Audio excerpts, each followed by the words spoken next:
Hello students, welcome to English grammar class. Read the following dialogues. Visitor. Is your father at home? The girl. No, he isn't. Visitor. Where may be he now? The girl. He may be either in the library or in the club. Dear students, you understood what I am going to teach you now today. I am going to teach you now the use of either or. Just like both and, not only but also, either or is also a correlative. It is a paired conjunction. तो आज हम लोग either or का इस्तेमाल हम लोग सीखेंगे. यहाँ पर देखिए visitor is your father at home? The girl replies, no, he isn't. Visitor again asks where he may be now. The girl replies, he may be either in the library or in the club. The girl is not sure. The girl is not sure where his father could be. So she gives two options of place. He may be either in the library or in the club. तो either or का use वहां करते हैं जहां हमारे पास दो options हैं. दो ऑप्शंस में से कोई एक जो है हो सकता है. बोथ में not be true at the same time. एक ही वक्त में दो ठीक नहीं होगा. उसमें से either of the two is correct. ठीक है, उसमें से दो में से कोई एक ही जो है ठीक होगा. माने उसके father, the girls father may be either in the library or he may be in the club. He cannot be present at both the places at the same time. तो either or का इस्तेमाल हम वहां करते हैं जहां दो में से कोई एक चीज को हमको चूज करना हो. either or is used for one of the two things or persons. तो either or का इस्तेमाल हम लोग करते हैं जहां दो चीज में से कोई एक चीज हमको टेकअप करना हो या यूज करना हो, या दो पर्सन में से किसी एक पर्सन को हमको चूज करना हो. तो हम लोग और इसका आगे का इस्तेमाल देखते हैं. Now let's see how either or is used in sentences. While we have been learning the use of both and also not only but also, we have seen that one object of a sentence was placed before, after, not only, and another object of another sentence was placed after, but also. Similarly, in the use of both and, we have seen that one object of a sentence was placed after both, and another object of another sentence was placed after and. Similarly, here when we will be using either or, what shall we do? We shall place one object of a sentence after either and another object of another sentence will be placed after or. Rule मैंने क्या लिखा है? An object of a sentence, मतलब दो sentences दिया रहेगा. ठीक है, दो सेंटेंसेस में से पहला सेंटेंस का जो ऑब्जेक्ट रहेगा उसको आइदर के बाद लिखेंगे और दूसरा सेंटेंस का जो ऑब्जेक्ट रहेगा उसको और के बाद लिखेंगे. वही यहां ऊपर लिखा हुआ है.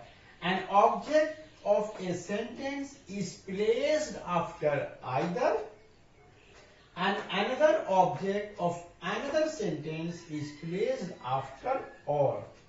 ठीक है, एग्जाम्पल्स में देखिए समझ में आएगा. देखिए, you may choose history, you may choose economics. ठीक है, टू ऑप्शंस है. What are they? They are history and economics, and you have to choose one of the two. तो देखिए कैसे लिखे? You may choose either history or economics. अब इसमें क्या हुआ है? इस सेंटेंस में जो ऑब्जेक्ट हिस्ट्री है उसको आइदर के बाद लिखे हैं, और इस सेंटेंस में जो ऑब्जेक्ट इकोनॉमिक्स है उसको और के बाद लिखे हैं। ठीक है, तो क्या हो गया, you may choose either history or economics. एक चीज का और ध्यान रखेंगे कि आइदर के बाद जिस तरह से सेंटेंस का स्ट्रक्चर होगा, और के बाद भी सेंटेंस स्ट्रक्चर सेम होना चाहिए। Example number 2, he reads the telegraph, he reads the statesman। अब यहां पर two newspapers है, two newspapers are given here and he reads one of the two, not both, one of the two। तो क्या हो गया, he reads either the telegraph or the statesman। यहां पे देखिए, he reads the telegraph, the telegraph object है, इस sentence का ऑब्जेक्ट को आइदर के बाद लिख दिए। He reads the statesman, the statesman इस सेंटेंस का ऑब्जेक्ट है, इसको और के बाद लिख दिए। ठीक है, हो गया, he reads either the telegraph और द स्टेट्समैन। 3 नंबर सेंटेंस देखिए, my father drinks coffee in the evening, my father drinks T in the evening. ठीक है, here are given 2 drinks, tea and coffee, and father drinks one of them, not both, in the evening time। So my father drinks either coffee or tea in the evening। ठीक है, तो इस sentence में coffee either के बाद आ गया, और उस सेंटेंस का टी और के बाद आ गया। तो दो सेंटेंसेस में जो 2 ऑब्जेक्ट रहेगा या जो 2 थिंग्स रहेगा, उसमें से एक आइदर के बाद लिखेंगे और दूसरा और के बाद लिखेंगे। तो ये था कुछ एग्जांपल्स जिसमें हम ऑब्जेक्ट का इस्तेमाल देखें। अब हम कुछ और इस्तेमाल हम देखते हैं। Now let's see how verbs are used with either or. अब हम लोग देखेंगे कि आइदर और के साथ वर्ब किस तरह से इस्तेमाल होता है। Rule number 2, verb of one sentence is placed after either। मतलब पहला सेंटेंस में जो वर्ब होगा उसको आइदर के बाद में रखेंगे, and another verb of another sentence is placed after और दूसरे सेंटेंस का जो वर्ब होगा उसको और के बाद रखेंगे। अब एग्जांपल्स देखिए, keep silence in the classroom. अब इस सेंटेंस में कीप जो है वर्ब है, लीव द क्लासरूम इस सेंटेंस में लीव वर्ब है। तब क्या करेंगे इसमें कि यहां जो कीप है जो वर्ब है इस सेंटेंस में, इसको आइदर के बाद रखेंगे, और इस सेंटेंस में जो वर्ब है लीव उसको और के बाद रखेंगे।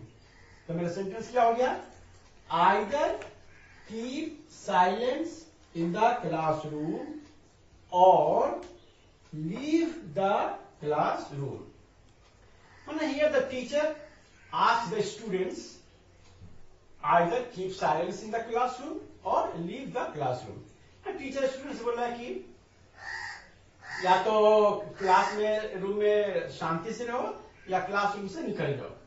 दूसरा एग्जाम्पल देखिए, we often punish boys in these ways, kneel down, stand on one leg।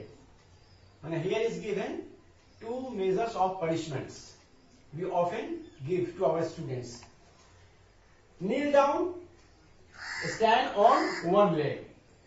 अब इस सेंटेंस में देखिए नील खुद वर्ब है और इस सेंटेंस में स्टैंड वर्ब है, तो यहां पर either kneel down or stand on one leg. ठीक है, तीसरा सेंटेंस देखिए, read geography, solve the sums. Here 2 activities are given and you have to do one of them। ठीक है, 2 activities are given and you have to do one of them, either read geography or solve the sums। तो यहां इस sentence में read verb है, इसको either के बाद लिख दिए, इस सेंटेंस में सॉल्व वर्ब है, उसको और के बाद कीजिए। इस तरह से हो गया आइदर रीड ज्योग्राफी और solve the sums.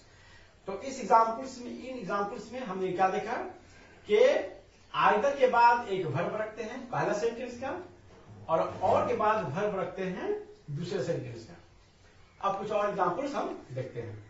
Now let's see how subjects should be used with either or. अब हम देखेंगे कि आइदर और के साथ सब्जेक्ट्स किस तरह से यूज होता है। Rule number 3, subject of one sentence is placed after either. पहला सेंटेंस का जो सब्जेक्ट होगा उसको आइदर के बाद रखेंगे, and another subject of another sentence, और दूसरे सेंटेंस का जो सब्जेक्ट होगा उसको इज प्लेस्ड आफ्टर और के बाद उस सब्जेक्ट को हम रखेंगे। एग्जाम्पल देखिए, history is a boring subject, philosophy is a boring subject. अब इस सेंटेंस में हिस्ट्री सब्जेक्ट है, इस सेंटेंस में फिलोसॉफी सब्जेक्ट है। And how they are joined, either history. अब आइदर के बाद इस सेंटेंस का जो सब्जेक्ट है हिस्ट्री, उसको हम प्लेस किए आइदर के बाद, और फिलोसॉफी, और इस सेंटेंस का जो फिलोसॉफी सब्जेक्ट है उसको और के बाद हम रख देंगे। तो हो गया either history or philosophy is a boring subject. ठीक है, माने they are, the two are not boring subjects, either of them may be a boring subject. ठीक है, either of them may be a boring subject. तो either history or philosophy is a boring subject. अच्छा, यहां पर देखिए जो verb होगा, यहां पर वो और के बाद जो सेंटेंस जो सब्जेक्ट आएगा उसके हिसाब से यहां पर हम वर्ब रखेंगे। वो वर्ब आइदर और के बाद सिंगुलर ही रहता है। ठीक है, 2 नंबर सेंटेंस देखिए, Arabic is a scoring subject, Persian is a scoring subject. ठीक है, अब देखिए इसमें अरेबिक सब्जेक्ट है, इसमें पर्शियन सब्जेक्ट है। अब कैसे यूज किया, ए स्कोरिंग सब्जेक्ट। मतलब आइदर के बाद पहला सेंटेंस में जो सब्जेक्ट अरेबिक है उसको हम रखे हैं आइदर के बाद, और के बाद इस सेंटेंस में जो सब्जेक्ट है पर्शियन उसको हम रखेंगे। ठीक है, तो आइदर अरेबिक और Persian is a scoring subject. 3 number sentence देखिए, mathematics frightens the students, chemistry frightens the students. ठीक है, mathematics frightens the students, chemistry frightens the students. उसी तरह से आइदर मैथमेटिक्स और, सॉरी यहां पर होना चाहिए था केमिस्ट्री।